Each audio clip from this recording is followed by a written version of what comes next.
In today's video, we present 4 stories of teenage killers. Our first story starts with John Christian.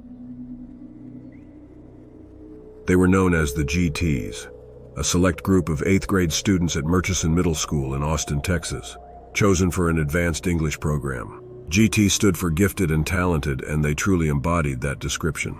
Interestingly, the criteria for their selection weren't based on grade point averages or IQ scores. Instead, they had to tackle a series of abstract challenges such as, you're on a desert island with only a tin of sardines and a single matchstick. What do? Or you have an empty tuna fish can. How can you use it? The purpose of these tests was to identify students with a creative streak who could think outside the box. The mentor of this talented group was probably the coolest teacher in school, Wilbur Rod Grayson. Young and lanky with a mustache, he exuded an air of sophistication. What truly set him apart was his interaction with the students. He spoke to them as peers and seemed genuinely invested in their growth, both as students and as individuals. The classes were different too. They critiqued music and books, discussed current affairs, and performed skits with costumes and props. The group loved these activities, which created a strong bond among them. If there was one outsider in the class, it was likely 13-year-old John Daniel Christian. Not that John was excluded in any way, he certainly wasn't. He was simply more introverted and mature than his peers. He dressed and spoke like an adult. In today's terms, he might be called a nerd. John was the son of George Christian, who had served as White House press secretary under Lyndon Johnson. Quiet and intense, John was intelligent and bookish, preferring to blend into the background rather than draw attention to himself. However, in May 1978, something shifted in John Christian's worldview. The once nerdy 8th grader began to express violent fantasies. He speculated to a friend about what it would be like to climb a hill near the school and shoot at people with a sniper rifle just to see how the bullets landed. Classmates who heard these comments laughed nervously, never believing John was serious. May 17, 1978 was an unusual day for the GTs because Mr. Grayson was absent, replaced by a substitute teacher who handed out an assignment. The group was to pair up and present on the book Uncle Tom's Cabin by Harriet Beecher Stowe. John Christian was paired with another John Ray, the class clown. The substitute gave them significant freedom in their presentations. Despite the open-ended instructions, the class was stunned by the show put on by the two Johns. While antics were expected from John Ray, it was John Christian who took the lead, jumping onto tables, cracking jokes, and challenging classmates to contests like who could make the longest "s" sound. The result was pandemonium in the classroom. Throughout the chaos, the substitute teacher stood passively by. At the end, he expressed his disappointment. I am going to have to tell Mr. Grayson about this, he said. He is going to be so upset. Later, as the boys were leaving, John Ray addressed the issue with his classmate. Man, Mr. Grayson is going to kick our butts tomorrow for that, he speculated. Oh, don't worry, John Christian responded. I'm going to bring a gun. Though his comment was delivered seriously, John Ray knew he was joking. I'll bring one too, he joked back. The following day, the GTs arrived at Mr. Grayson's class with a sense of trepidation. The substitute had undoubtedly told their teacher about their unruly behavior the day before. At the very least, they expected a lecture. As they entered the classroom, there was a scramble for seats at the back, as everyone wanted to be as far away from the teacher's accusing gaze as possible. As it turned out, they need not have worried. Mr. Grayson was disappointed but not angry. His worst rebuke was, "You guys should know better than this, especially you, John and John." It was then that someone realized John Christian was not in the classroom. Hey, where's John? Somebody asked. Here he is now, someone else said, looking through a window. Moments later, John Christian stepped into the room, casually holding a rifle as if he was used to handling it. Given the scenario, you might expect panic, but there was no reaction from the students. They had frequently played out skits in the classroom, often with props, so they assumed this was just another performance. Even Mr. Grayson appeared unconcerned. We're glad you could join us, he said to John. But what's with the gun? Is this some sort of a joke? John replied, Well, no, the joke's on you. And he raised the gun and fired 3 closely spaced shots, knocking Mr. Grayson off his stool and onto the floor. The initial response was not what you might expect. The class started laughing, then broke out in applause, believing it was the most realistic skit they had ever seen, complete with what looked like real blood blossoming on the teacher's sweater. However, it didn't take long for someone to realize that this was no comedy sketch. This was real. Their teacher had just been assassinated before their eyes. One boy got up from his seat and ran to Mr. Grayson, quickly realizing he was seriously injured. He then walked directly toward where John Christian stood in the doorway, brushed past him, and ran to the administration office shouting for someone to call an ambulance. At that moment, the classroom erupted into chaos with students screaming and trying to flee. In the midst of the chaos, John Christian walked casually away from the scene, still holding the murder weapon. He was spotted a short while later crossing the sports fields. One of the coaches tackled him to the ground and disarmed him. The incident made huge news in Austin, where the Christian family was among the city's elite. John's father, George Christian, had served in the LBJ White House, and his mother was a prominent lawyer in the city. John would not lack funds for his legal defense, nor would he lack top-tier representation.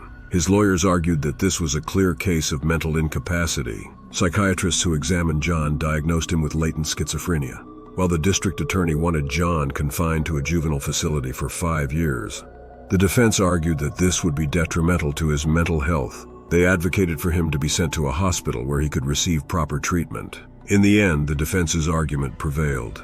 John Christian was placed at the exclusive Timberlawn Hospital in Dallas, where his parents paid $129 a day, equivalent to around $600 today, for his treatment. He remained there for 17 months before being declared cured and placed with a foster family. He later graduated from Highland Park High School in Dallas and attended the University of Texas, where he studied law and graduated with honors. Aside from the assassination of Rod Grayson, John Christian has never committed another crime. He is currently a successful tax attorney in Austin, living in the same suburb where he grew up, within walking distance of Murchison Middle School. Our second story is about Chance Mosley. Nita Mosley was doing the best she could with what she had. The 33-year-old single mom had survived a lifetime of abuse and suffering. Raised in an abusive home, trafficked into sex slavery at the age of 14, and pregnant by one of her abusers at 17, she had endured and eventually broke free at age 21. Those intervening years had left Nita with scars, both emotional and physical. They had also led to a methamphetamine addiction, the only way she knew to dull her pain. This addiction brought more turbulence into her life, especially from authorities. In 2005 and again in 2010, she lost custody of her son due to her drug issues. It would have been easy for Nita to give up and surrender to addiction, but she was a fighter. For 4 long years, she campaigned to regain custody, and in 2014, she succeeded. She and her 14-year-old son, Chance, were finally reunited. Mother and son settled into a comfortable home in Lamarck, Texas, a quiet city of about 18,000 people just south of Houston. Chance enrolled in the local high school, but Nita's hopes for an easy reunion were quickly dashed. Chance had suffered his own traumas and was difficult to get along with and hard to control. Soon after moving to Lamarck, he found a local drug dealer, started using drugs, staying out late and ignoring his mother's instructions. Nita feared she might lose him all over again. In their new neighborhood, Nita and Chance were somewhat of an unknown entity, keeping mostly to themselves. However, Nita had struck up an acquaintance with a neighbor she often spoke to. In September 2015, about 9 months after moving in, the neighbor noticed he hadn't seen her for several days. Concerned, he walked over to her house to check on her. As he approached, he saw that the door was ajar. Easing it open, he called Nita's name into the silent house. Nothing. However, he did notice a low-level buzzing and a vaguely unpleasant aroma in the air. Concerned, he entered the house. That was when he spotted her. Nita Mosley sprawled on the floor, her body covered in blackened blood and swarming with flies. It was immediately clear she was dead. The neighbor turned and ran back to his house to call the police. Nita Mosley had not died an easy death. The coroner recorded 57 stab wounds, mostly to her back and neck. However, these injuries hadn't killed her. Nita was found with an electrical cord pulled tight around her throat. She had been strangled. One more shocking detail emerged from the autopsy. Nita was 17 weeks pregnant at the time of her death. So who had committed this terrible crime?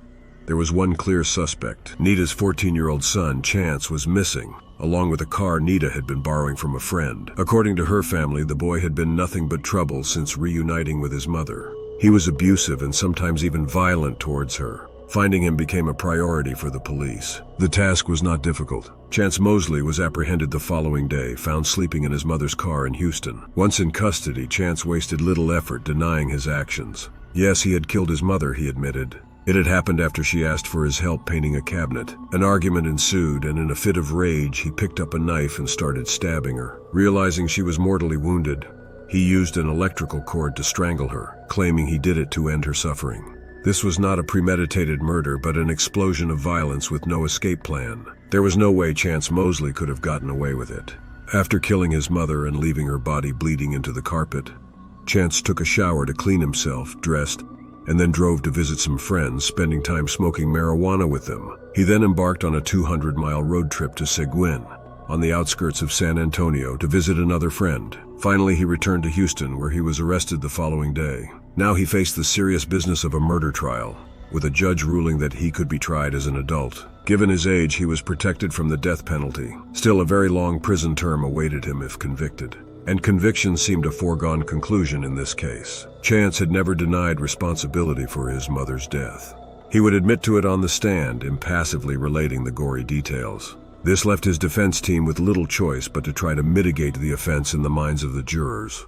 Unfortunately, they did this by attacking the character of the victim. Nita Mosley was portrayed as a bad mother, a habitual drug user, and an unsettling influence in her son's life. Chance had been in and out of foster care throughout his childhood, and had been shuttled between family members, with the Texas Department of Family and Protective Services ruling that his mother's residence was unsafe for a child. According to the defense, Nita's drug use had not abated after Chance was returned to her. She had continued using drugs even while pregnant. Testimony was presented that she had taken Chance to a drug dealer's residence in the days before her death, leaving him to play video games in a back room while she spent 5 hours smoking meth. The defense even hinted that she had introduced her son to the drug. Defense attorney George Parnham claimed that Nita had been planning to abort the fetus she was carrying, arguing that the child was doomed even without Chance's deadly intervention. Finally, the defense stated that Chance had never intended to harm his unborn sibling, as evidenced by the location of Nita's injuries. Chance had deliberately refrained from stabbing her in the stomach. This all presents a damning portrayal of Nita Mosley, both as an individual and as a parent. However, perhaps some context is necessary. Drug addiction is a daily struggle for millions of addicts, and Nita, despite her shortcomings, was at least attempting to overcome it. She also harbored a deep and unwavering love for her son, a fact even her harshest critics couldn't dispute. It was also revealed that Nita Mosley had recently been working on establishing a charitable organization to aid young girls who had suffered from sex trafficking, a fate she herself had endured. This paints a different picture, not of a bad person, but of a woman fighting against the odds to rebuild her life, someone who aspired to make a positive impact on the world. She did not deserve to have her life ended in such a cruel manner, to realize in her final moments that her beloved son was her assailant. Chance Mosley committed murder at the age of 14. He was 19 when his sentence was ultimately handed down. Life in prison with no possibility of parole for 40 years. This renders him eligible for parole in 2055, when he will be 55 years old. Our third story is about Martise Fuller. When Kaylee Juga embarked on her freshman journey at Bradford High School in Kenosha, Wisconsin, the last thing on her mind was finding a boyfriend. However, Martise Fuller entered the picture. Brooding, handsome, and with a hint of danger. The chemistry between them was undeniable, leading to a relationship straight out of a teenage drama. He, the star football player, she, the cheerleader, a classic setup. But the romance quickly turned sour. Martise, at 15, revealed a darker side marked by control and abuse. Initially, Kaylee may have mistaken his behavior for affection, but it soon escalated into verbal and physical violence, often in public. Despite enduring it longer than she should have, Kaylee eventually ended their relationship. However, Martise's reaction to the breakup was far from graceful. Once an exemplary student with an athletic scholarship on the horizon, he spiraled downward after losing Kaylee. His academic performance nosedived, resulting in disruptive behavior and eventual expulsion from school. Simultaneously, he abandoned his family home, hopping between friends and relatives, crashing wherever he could find a spot.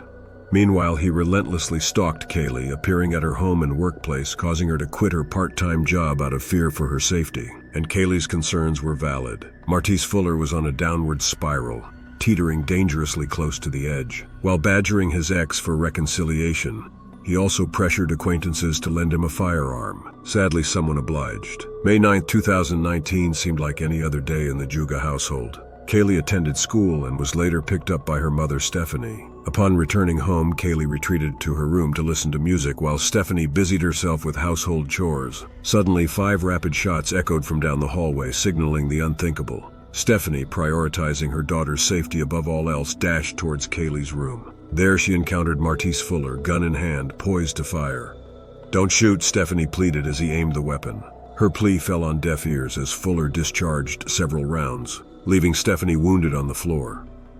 Without a second thought, Fuller fled the scene, believing he had executed the perfect crime. He was mistaken, because he had left a living witness behind.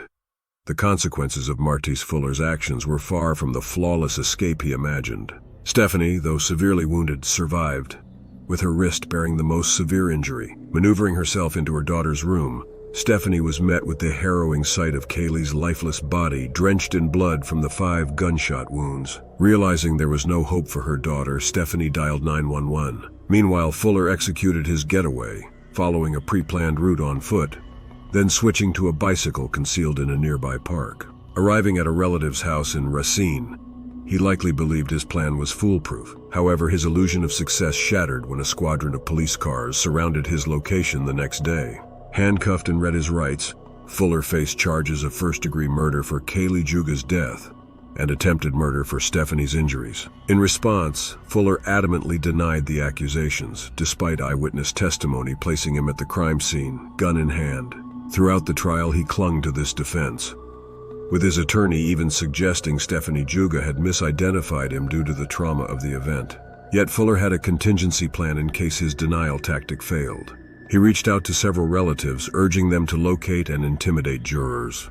Despite his efforts, none of his relatives followed through with the plan. However, the judge became aware of the scheme, leading to a declaration of mistrial. Subsequently, in the second trial in 2021, Martise Fuller once again pleaded not guilty, maintaining his stance as an innocent victim of an unfair judicial system. The prosecution countered with a thorough case, placing Fuller at the scene of the crime, holding the murder weapon, and detailing the extensive planning involved. Kenosha County District Attorney Michael Gravely described the crime as a premeditated assassination, not a spontaneous act. Additionally, Fuller's cousin testified, revealing that he sheltered Fuller after the shooting and disposed of the gun for him. Despite initially lying to the police, he confessed, possibly due to a guilty conscience or to avoid perjury charges. This testimony likely resonated with the jurors, who swiftly reached a guilty verdict after 3 hours of deliberation.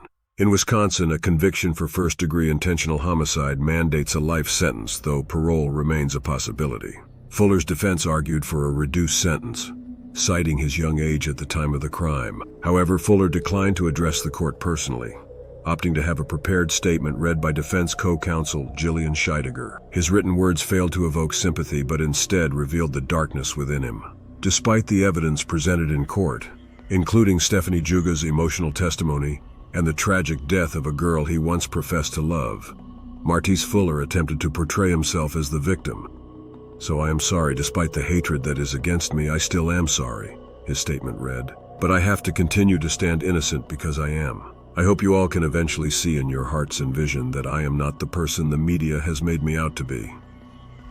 Rather than casting doubt on his guilt, this statement showcased his lack of remorse and refusal to accept responsibility. Judge Mary K. Wagner didn't mince words, labeling Fuller as a very dangerous and damaged human being with no remorse or empathy. She expressed doubt about his ability to reform and reintegrate into society. Fuller's sentencing reflected the severity of his crimes. Life in prison without parole for first-degree intentional homicide, with an additional 15 years for attempted murder. His emotional breakdown upon hearing the sentence was the first display of emotion throughout the trial. Our last story is about Patrick Gilmore. On September 11, 2021, a 17-year-old named Lane Roslin from Hastings, Michigan, vanished under mysterious circumstances. Initially, he informed his boss of a trip to Houghton Lake, a considerable distance away, supposedly to visit family, but he never arrived. His last sighting was riding his bike through Tyden Park near downtown Hastings before he disappeared without a trace. Concerned by his uncharacteristic absence, Lane's family launched an extensive search, reaching out to everyone they could, but no one had any information on his whereabouts. Despite their efforts, they waited 10 days before involving the police, resulting in valuable time lost. The Hastings PD initiated an investigation immediately, eventually enlisting the Michigan State Police for assistance. Despite a lack of promising leads initially, investigators kept hearing one name repeatedly mentioned as they delved deeper into the case. On the day Lane disappeared under mysterious circumstances, he informed several friends that he was en route to visit someone named Patrick Gilmore. Further investigation revealed that Gilmore, also 17, resided with his grandfather on M43, near Coates Grove Road in Hastings Township. To neighbors familiar with Gilmore and his grandfather, Patrick appeared to embody the ideal characteristics they wished their own adolescents possessed. He presented as shy, respectful, and diligent, often assisting with household chores. Although he would exchange greetings when approached, he exhibited timidity around adults, often avoiding direct eye contact. Neighbors frequently observed him tending to yard work or stacking firewood for nearby campers to collect. Impressions of Patrick were overwhelmingly positive. He was regarded as a nice kid. However, the reality of Patrick Gilmore's background sharply contrasted with this perception. He had a lengthy juvenile record featuring arrests for various offenses including theft, animal cruelty, filing a false report of parental murder, and making bomb threats. Additionally, he had numerous drug-related arrests. Given Gilmore's troubled history, it came as no surprise when he became the prime suspect in Lane Rosland's disappearance, especially after detectives re-interviewed Lane's friends. Lane's friends remained steadfast in their assertion. Lane had been en route to visit Patrick on the day he vanished, but had he reached his destination? Could an accident have occurred along the 2-mile stretch of road? Or was Lane intercepted or abducted? While these scenarios lingered as possibilities, detectives were convinced of Gilmore's involvement in Lane Rosland's disappearance. They brought him in for questioning, applying pressure during the interrogation. Despite the intensity, Gilmore maintained his innocence, withstanding each accusation thrown his way. Although initially released, this was just the beginning of multiple rounds of questioning. The relentless scrutiny began to take its toll on Gilmore. With each subsequent interview, his demeanor grew increasingly strained, his retelling of events more hesitant. The burden of maintaining falsehoods inevitably wore on him, evident as stress accumulated from keeping the details straight. Finally, on October 14, 2021, Gilmore broke. He disclosed the grim truth. Lane Rosland was deceased, buried in the garden. Thus, the month-long enigma of Lane Rosland's disappearance was unraveled. Authorities uncovered the teenager's badly decomposed remains in a shallow grave on the Gilmore property, nestled away from the house near the tree line. Shockingly, the manner of Lane's demise was revealed. A crossbow bolt had pierced his chest, penetrating his heart and extinguishing his life. It was a death marked by prolonged suffering rather than instant cessation. During a search of the residence, law enforcement seized 2 crossbows as evidence. Additionally, investigators discovered a crossbow bolt lodged in the trees behind the residence, confirming it as the weapon that ended the teenager's life. Another shocking revelation emerged during this phase of the investigation. While searching for their son, Michael and Jennifer Rosland had visited Patrick Gilmore at his home, seeking any information he might have. Conversing with Gilmore in the backyard, he denied knowledge of Lane's whereabouts. Unbeknownst to the distressed parents, they stood mere feet away from their son's buried remains. Had they taken a few more steps, they would have been standing directly on top of him. With Lane Rosland's remains recovered and the identity of his killer known, only one question remained: why? Why did Patrick Gilmore choose to fatally shoot his friend with a crossbow through the heart? The answer to this query aligns with what we understand about the perpetrator. The pair had engaged in a dispute over drugs, specifically marijuana. Patrick resolved the conflict by luring Lane to his residence and fatally harming him. Following the act, he dug a shallow grave in the backyard and interred his victim. Subsequently, Patrick drove to a nearby lake, depositing Lane's sweatshirt, cell phone, bicycle, and other belongings to imply that the teenager had drowned. However, the location remained undiscovered until Gilmore disclosed it to detectives after the body had already been found. Patrick Hunter Gilmore faced charges of first-degree murder and concealing a death. Tried as an adult, he struck a deal with prosecutors, agreeing to plead guilty to the former charge in exchange for dropping the latter. This arrangement meant a life sentence for Gilmore, with the question of parole eligibility remaining. Defense attorney Carol Dwyer argued for potential parole consideration, citing her client's drug issues and his status as a minor at the time of the offense. The prosecution countered, portraying the crime as a calculated, premeditated act and advocating against parole. The judge ultimately ruled in favor of excluding parole eligibility. In March 2022, Patrick Gilmore received a life sentence, ensuring he will spend the remainder of his life incarcerated, a fitting outcome given his character. Thanks for watching. Please like and subscribe.